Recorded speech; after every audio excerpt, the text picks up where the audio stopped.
Hi there, in this episode, I'm going to give you the top signs that your website is out of date. Right off the bat, if it looks like a MySpace page, then it is definitely out of date and you need to call someone to get that fixed up.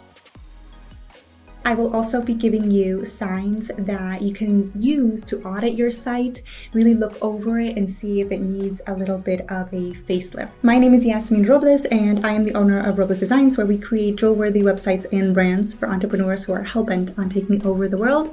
We do this not just by creating pretty sites, which we do, but we also make sure that there's a thought process and a strategy behind the site, because although your site could be the most beautiful thing in the world, it could be a horrible user experience, and you want to make sure that you get people from A to B, which means that you make money. Make sure to click like and share this video with one other person who has a website or who is thinking about creating their website. And if you are a do-it-yourselfer, make sure to click the link below and make sure to check out our website planning guide. It's like a mini course that will help you plan out either a refresh or a new site.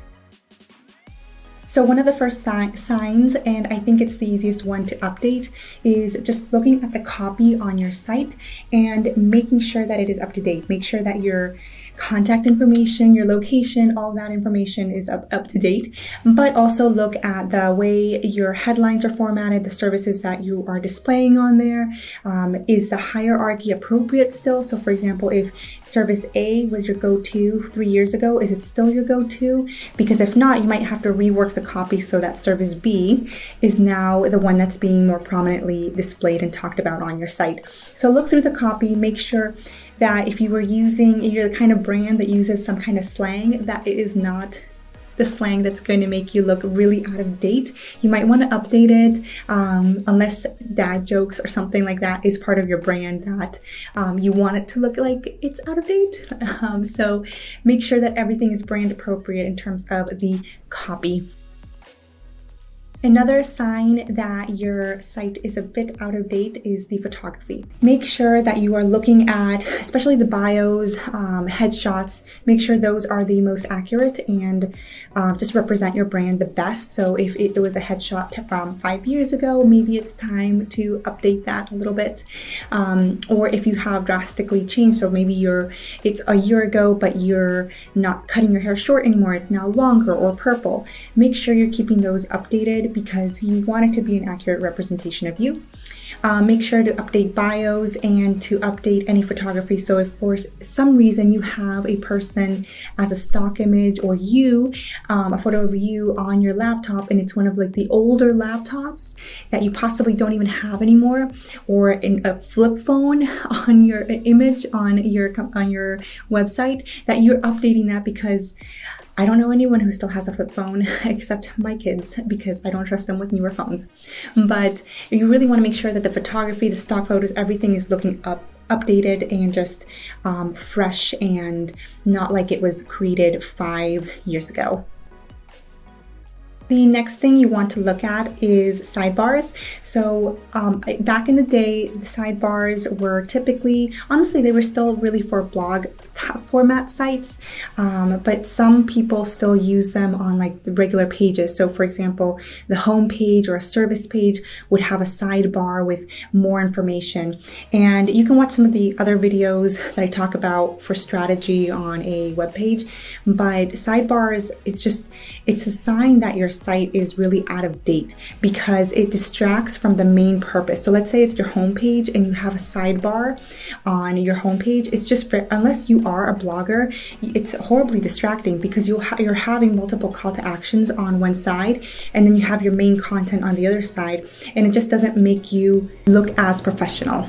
With sidebars, you want to write out the high-level pages that will have a call to action that is very particular, that you want to sell people on something. So a homepage is really you could call it like a little summary of everything awesome that you do.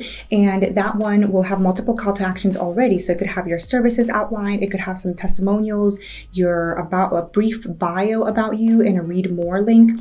So you really don't even need the sidebar in there. And then for services pages or pages that have a unique call to action like a contact page, you don't need a sidebar, because you have a particular thing that you want the user to do. So if you offer services like let's say some kind of therapy, and that you're on your service site page about this type of therapy or facial or whatever, you don't want me to be clicking around in your sidebar to other links and then forget what I was supposed to be doing, which is signing up and paying you for the service that you really wanted.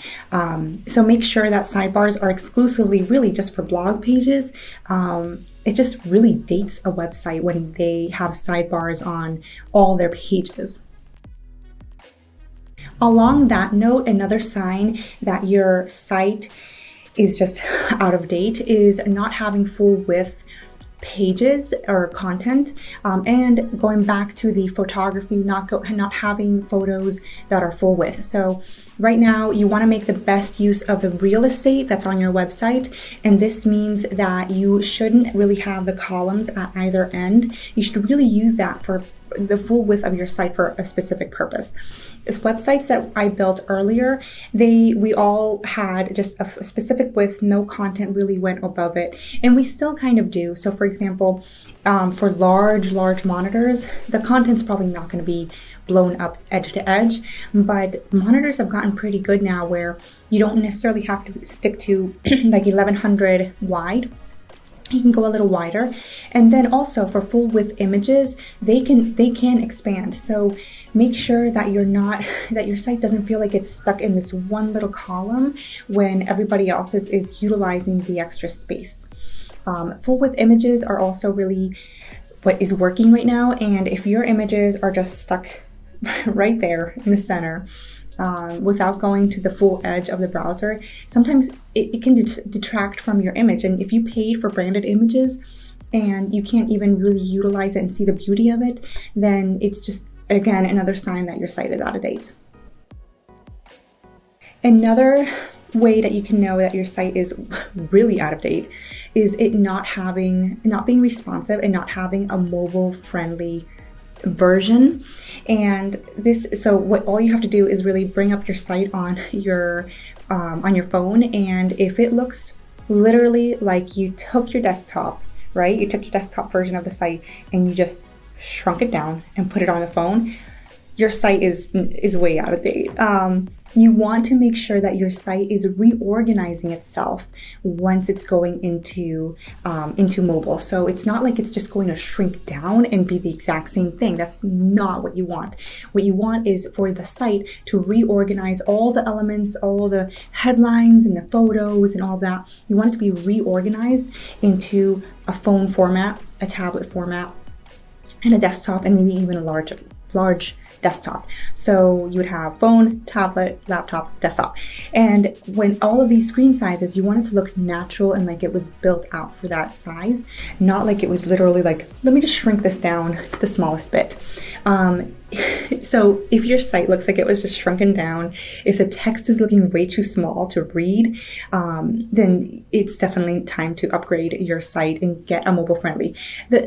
Also, just as a side note, it really, I believe it dings you for SEO when you don't have a mobile friendly site. And not only that, if I go to your site on my phone and I can't read what's on there, what's the likelihood that I'm going to lug out my laptop or go to my desktop, type in a web address and try to get on your site? Like, I must be really, like, I probably owe you money and I'm trying to pay a bill. That is the only reason I would do that, versus trying to learn more about your services and sign up to a call with you in order to see if you can help me with X, Y, and Z. So make sure to have that mobile friendly version. Another sign is using Flash, which I actually am really happy that I have not run across that often, but some people still use Flash on their site. Just don't do it. It's obvious that if you did it yourself, that you might want to get rid of that, or if maybe the designer is really stuck in like in the past. You don't want Flash on your site. It's just not going to work.